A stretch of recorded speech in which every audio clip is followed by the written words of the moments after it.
Darle la bienvenida a nuestros invitados el día de hoy desde Torreón para todo el mundo, para todos ustedes, el público más inteligente de la radio y la televisión en México. El equipo de trabajo en ¿Qué tal, Fernanda? Nos pusimos a investigar sobre las hazañas más arriesgadas en la historia del mundo. Y no se imaginan la cantidad de hazañas, es una locura. Por ejemplo, la más compleja fue la más impactante hasta el momento, fue una hazaña que fue un salto desde la estratosfera realizado por un paracaidista austriaco, Felix Baumgartner. Y resulta, pues, que este hombre, ahí se sube en un globo, se va a la estratosfera, por ahí del año 2012, en el 14 de octubre, y ¿por qué no se avienta en caída libre una altura de 38,000 metros? Así. Un avión normal, un Aeroméxico que uno vuela, pues sube a más de 30,000 pies, 33,000. Pero pues este cuate a 38,696 metros.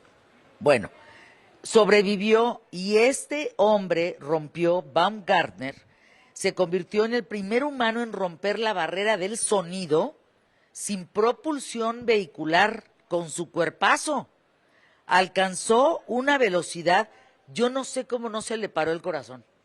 De verdad, alcanzó 1,357 kilómetros por hora. Y no muere en el intento. Un mal giro, un fallo, no, bueno, es una altitud extrema y podría haber causado, sobre todo, deja tú el infarto, una descompresión fatal. Bueno, había el riesgo de que Baumgartner entrara en un trompo incontrolable, desintegrándose, así, me están escuchando bien, desintegrándose como un trozo de papel mojado, así, despedazado el hombre por los cielos. Bueno, pues no, la libró. 38,000 metros, es una locura. Otra hazaña, 2017. La hazaña de hoy está preciosa, ahorita vamos a ir con ella. 2017, un estadounidense, Alex Honnold, una hazaña sin precedente, es el primero en escalar el Capitán en solitario y sin ningún tipo de cuerda ni equipo de seguridad. ¿Qué es el Capitán? El Capitán es una formación rocosa que está en Yosemite, o Yosemite, como le dicen muchos en español, en el Parque Nacional allá en California. Pues nada más son 900 metros de altura, por si se te resbala la pata, pues tú dirás cómo quedas, como calcomanía. Bueno, 900 metros de altura, una escalada de gran riesgo, lo tienes que escalar con un equipo necesario. Y necesitas una concentración perfecta, que nada te distraiga, que todo vaya perfecto, que tú estés bien durante 4 horas. Bueno, lo logró. Sin una cuerda, no estoy hablando en una liga, nada. A pelo, como cuando montas a pelo, que no te agarras más que del pelo, de la crin de la cosa, así. Pero pues se agarró de los suyos porque pues no había de dónde más. Tercera hazaña más impresionante. Una expedición transantártica imperial de un explorador llamado Ernest Shackleton, 1914. Él dijo, ¿cómo de que no? Yo con mi tripulación voy a intentar cruzar la Antártida, pero su barco, que se llamaba Endurance, se queda atrapado y lo destroza el hielo. Se hace añicos el barco mentado de este señor. Bueno, entonces, lo que se convierte en la hazaña es la supervivencia en aquel lugar. Navegaron en botes salvavidas a través de las aguas más peligrosas del mundo. Tú no quieres ver el oleaje de ahí, Tú no quieres ver los animalitos que brincan de ese lado. No. Llegaron a Isla Elefante y ahí Shackleton y otros 5 hombres partieron a un viaje de 1,300 kilómetros en un bote abierto, como el de Tom Hanks en Náufrago, ¿se acuerdan? Así. Bueno, ese ni bote era un pedazo ahí en fin. Bueno, abierto a través del océano Austral. Ya ahí van estos. Llegaron a Georgia del Sur y ahí emprendieron una caminata por una cordillera jamás explorada por ningún ser humano para pedir ayuda. ¿Saben cuánto duró la caminata? Perdón que me ría, pero es que no puede ser. Esto es una hazaña, es una travesía. Casi 2 años. Sí, 2 años. A ver, ¿cuándo vemos ahí como... a ver quién nos ayuda? 2 años sobrevivieron. Bueno, ¿y cómo olvidar, por último, antes de irnos con un héroe por poco nacional aquí en Torreón? Aléguenle. La misión Apolo 11, aquel primer alunizaje tripulado en julio de 1969 con Neil Armstrong, Buzz Aldrin, estos hombres que caminaron en la luna. Todavía se sigue discutiendo que si fue un montaje de Estados Unidos, que porque la bandera que no se movía y que ahí no hay aire, bueno, en fin. Pero finalmente se considera una hazaña de ingeniería, básicamente. Luego viene un nado, el nado de larga distancia de Diana Niaz. Por cierto, su película, o sea, la película de esta mujer está en Netflix. Véanla, por favor. No. Primera vez le intenta, no lo logra. Segunda vez lo intenta, no lo logra. Tercero, pero va creciendo la señora. O sea, la señora empieza a los 20, pero pues por ahí no las espoleo, pero es una vida real, es su vida. Y por ahí lo va logrando después de los 60. Mucho más. Estás hablando que allá en el 2013, la larga distancia que no pudo hacer en múltiples ocasiones, dijo a los 64 años de edad, la hago porque la hago. Y nadó desde La Habana hasta Key West. ¿Cuál es el tema? Son 90 millas náuticas. Rápidamente para nuestros invitados. Fíjense. Antes en Cuba tú podías rentar los jet skis, estas motitos de agua. Pues pura madre dejaron de rentarlos porque se pelaban los cubanos a Key West, donde vivió Ernest Hemingway. Como son 90 millas náuticas, tú lo ves, tú alcanzas a ver del malecón de Cuba, Key West. Hasta ahí vamos bien. Sí, pero en lanchita o en moto. No, esta mujer se fue nadando a los 64 años. Hay una escena brutal, vean su historia. Bueno, el tema es que no llevaba jaula. Y si hay un lugar en el mundo donde hay tiburones, es ahí. Son 177 kilómetros, son más o menos 90 millas náuticas. Peligros como medusas, tiburones, corrientes fuertes, las quemaduras solares. Vean por favor la historia de esta mujer, Diana Niaz. Fue un recorrido continuo, sin parar. Digo, para las hazañas que cada quien quiera hacer en el cuarto donde duerme, pues no, estas son hazañas. 53 horas seguidas, sin parar. Bueno, resulta que yo me entero que aquí, en donde estamos, en Torreón, hay un hombre que le llaman el Conquistador del Cielo, Francisco Saravia, un célebre aviador que surcó los aires de tú las traes, pero lo que hizo es de hazaña. A ver, me acompaña el licenciado Héctor Escamilla, catedrático y director de Arte y Cultura en Lerdo, Durango. Gracias, Héctor, ¿cómo estás? Fernanda, pues muchas gracias por la invitación, estamos aquí contentos de acompañarte. Feliz de verte. Arquitecto José Antonio Fernández, historiador lagunero, que me traes tu libro de Lerdo. Es arquitecto José Antonio Fernández Franco, anecdotario de Ciudad Lerdo. Y me dijiste, te pregunté, ¿por qué Lerdo? Y me dijiste, es que es la ciudad más bella y más antigua. Claro que sí. Hola, buenos días primero. Sí, es la ciudad más antigua, la más bonita, la que tiene mejor historia que cualquier otro. Bueno, pues, ¿dónde podemos conseguir tu libro? Pues es pedirla por internet. Está en el Mercado Libre, ahí está, ¿verdad? Ahí lo pueden conseguir. Anecdotario de Ciudad Lerdo. Bueno, a ver, cuéntame, Héctor, porque el Conquistador del Cielo, Francisco Saravia. ¿Quién era? ¿Qué hizo? ¿Por qué lo hizo? ¿Cuál fue la locura? ¿Qué hazaña tuvo? Bueno, primeramente hay que aclarar que esta historia hay dos grandes protagonistas, ¿sí? Francisco Sarabia Tinoco, capitán piloto aviador, y el Conquistador del Cielo era su avión con el que realizó las hazañas. Sí, realmente el título de Francisco Sarabia era el Aguilucho Lerdense, precisamente porque nace en el año de 1900 aquí en Lerdo, Durango, en la comarca lagunera, y después de haber realizado esa gran hazaña de haber roto 6 récords, pero el más importante fue el último, en el cual fallece en esta gran hazaña, en la cual en su avión, el Conquistador del Cielo hace por primera vez en la historia del mundo un viaje sin escalas desde la Ciudad de México hasta Nueva York, y logrando un récord de 10 horas 47 segundos, en la cual la anterior aviatriz que había roto este récord había sido en más de 14 horas. A ver, pero espérame. ¿Qué tipo de avión?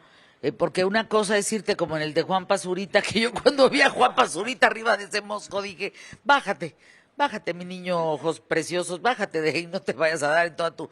¿Cómo era el avión? Bueno, precisamente este avión fue un avión que era realmente hecho para lo que eran competencias, ¿eh? Este avión era hecho para poder volar a grandes velocidades, y este avión había sido ya partícipe de grandes hazañas en el mundo. Era un BG que se le conocía, era un aeroplano de construcción norteamericana, construido por los hermanos Granville, y este GB pues era para 2 plazas, y ya había sido utilizado por una aviatriz que era una excéntrica norteamericana, Jacqueline Crochman, la cual nunca ganó nada, la verdad, pero ella se dedicaba precisamente se dedicaba a competir en grandes hazañas en el mundo.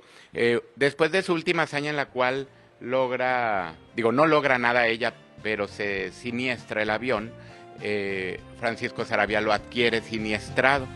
$5,500 lo compra. Para entender importantemente de qué tipo de hombre estamos hablando en esta hazaña, de un lagunero llamado Francisco Sarabia, él está en la rotonda de los hombres ilustres, enterrado en el Panteón Dolores. Cuando llevaron, bueno, hoy estamos en Torreón, cuando llevaron el ataúd al Zócalo, 300,000 personas lo recibieron con aplausos y llantos. Estaba el general Lázaro Cárdenas y lo recibe don Agustín Castro, bueno, el general lagunero también, que era el jefe de las Fuerzas Armadas. ¿Por qué hace esta hazaña? Porque él llega a Nueva York en este avión que le costó $5,500, 10 horas 47 minutos después. Bueno, vamos a remontarnos un poquito para atrás. 1933.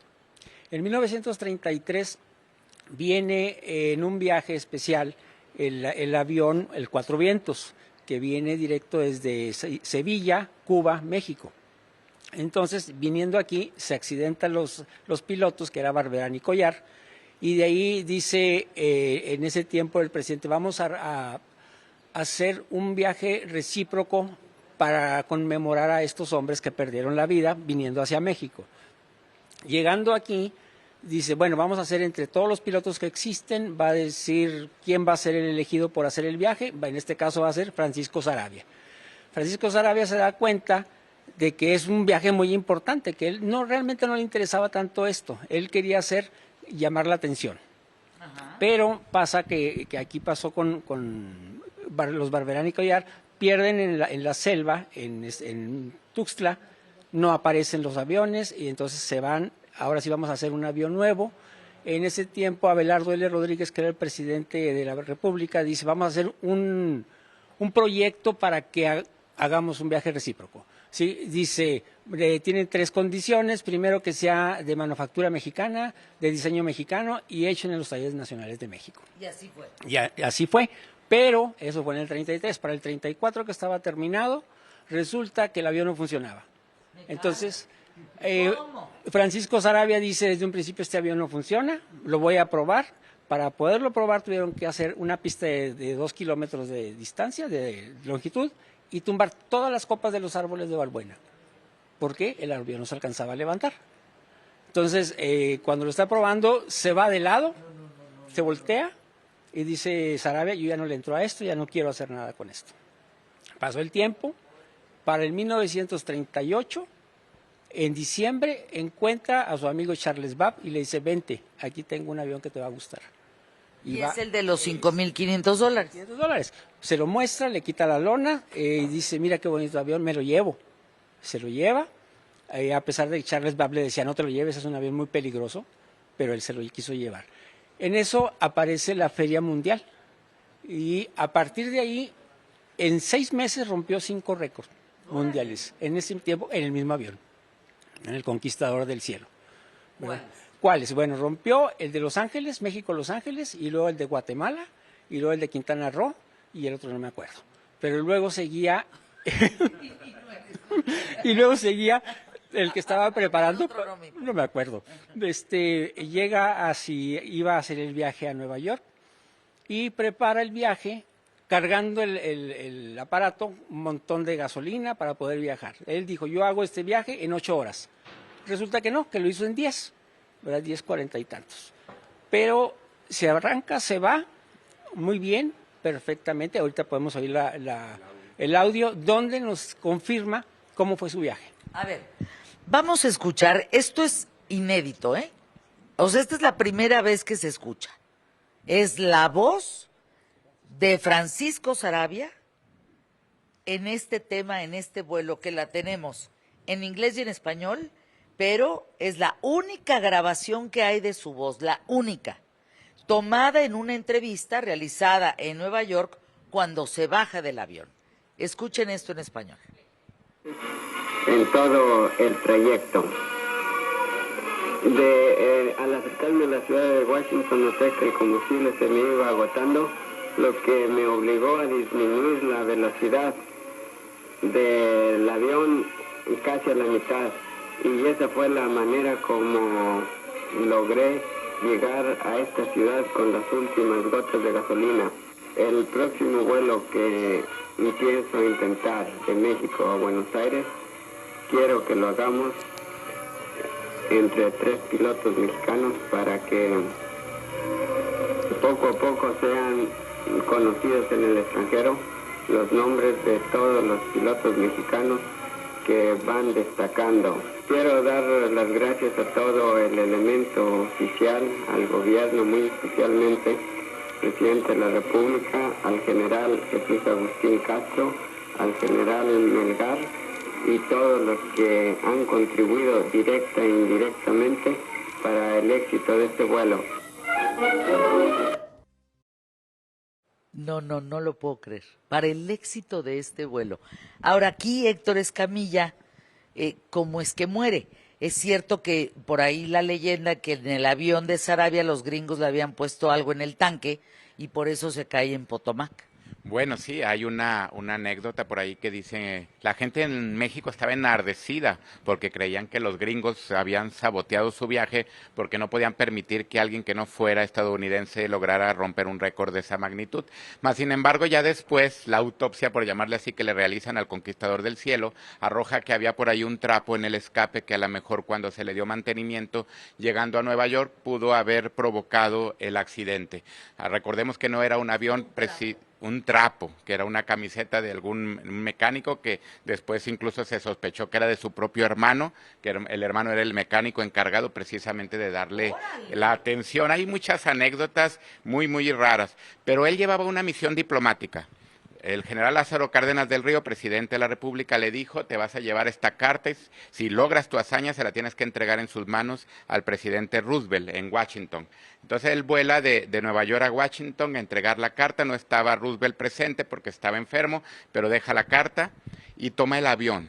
Hay cientos de personas, está el embajador de México en Estados Unidos presente, su esposa Agripina y su pequeño hijo Francisco Sarabia Díaz, y despega. Después de despegar, a los 4 minutos cae el avión sobre el río Potomac y muere, ¿sí? Y muere en una trágica muerte enfrente de cientos de personas que minutos antes lo habían vitoreado y despedido con honores. Entonces es cuando el gobierno de México solicita su cuerpo, lo trae la Fuerza Aérea Estadounidense en un vuelo especial desde Estados Unidos hasta la Ciudad de México, y es cuando lo reciben 300,000 personas en una gran acto en el cual él se convierte en un héroe nacional. Este avión existe todavía, Fernanda, existe todavía, lo tenemos en Lerdo muy bien resguardado en el Museo Francisco Saravia. Ahí te invitamos para que en una de tus venidas nos visites en Lerdo y puedas visitar este avión. Es impresionante, es un avión muy pequeño que lo tenemos ahí exhibido junto con algunas pertenencias de Francisco Saravia. ¿Pero qué, lo rescatan del río? ¿Cómo? Lo rescatan del río, ya su cuerpo lo recibe Agripina, el avión, se traen su cuerpo después, ella, su esposa, lo solicita mediante una carta al consulado para que puedan regresar el avión. Lo traen a Chiapas porque él tenía su empresa en Chiapas, en Tuxtla Gutiérrez. Un dato curioso es que en México, de todos los aeropuertos, que de seguro ya los visitaste todos, solamente 2 tienen el mismo nombre, para que lo cheques en tus próximos vuelos. El de Tuxtla Gutiérrez y el de Torreón comparten el nombre de Aeropuerto Internacional Francisco Saravia Tinoco, en honor precisamente al aguilucho lerdense, héroe nacional. Por lo tanto, después la población de Lerdo estaba y de la comarca lagunera estaba molesta porque no se había traído el cuerpo hacia acá. Agripina, su esposa, su mamá también de Francisco Saravia, que aún vivía en Lerdo, solicitan traer el avión y es cuando se trae y se exhibe a partir de 1972, en donde se encuentra el día de hoy. Dice por acá, mira Fer, soy Alejandro Rosales de Torreón, soy 100% lagunero, nacido acá. He ido muchas veces al Museo de Francisco Saravia, jamás había escuchado su voz. Bueno, pues es la primera vez que se escucha. ¿Verdad? Después de una búsqueda muy incesante, me la pude encontrar y la tengo yo. Sí, que es... ¡Qué privilegio! Sí, claro, privilegio porque ya lo están escuchando. Yo esa voz la tenía muy oculta, dije nunca la voy a presentar y mira, me llega la oportunidad de presentarla. Con eso nos vamos a anuncios. Presentamos nuevamente la voz de Francisco Saravia. Gracias, José Antonio Fernández, por compartir esto como historiador lagunero, porque nos estás dando un gran regalo, ¿eh? Es la única persona que tiene la voz de Francisco Saravia, lo que alcance a escucharse para irnos a anuncios. Gracias, Héctor Escamilla. Gracias, José Antonio Fernández. Escuchemos. En todo el trayecto. Al acercarme a la ciudad de Washington, noté que el combustible se me iba agotando, lo que me obligó a disminuir la velocidad del avión casi a la mitad. Y esa fue la manera como logré llegar a esta ciudad con las últimas gotas de gasolina. El próximo vuelo que empiezo a intentar de México a Buenos Aires, quiero que lo hagamos entre 3 pilotos mexicanos para que poco a poco sean conocidos en el extranjero los nombres de todos los pilotos mexicanos que van destacando. Quiero dar las gracias a todo el elemento oficial, al gobierno muy especialmente, presidente de la República, al general Jesús Agustín Castro, al general Melgar y todos los que han contribuido directa e indirectamente para el éxito de este vuelo.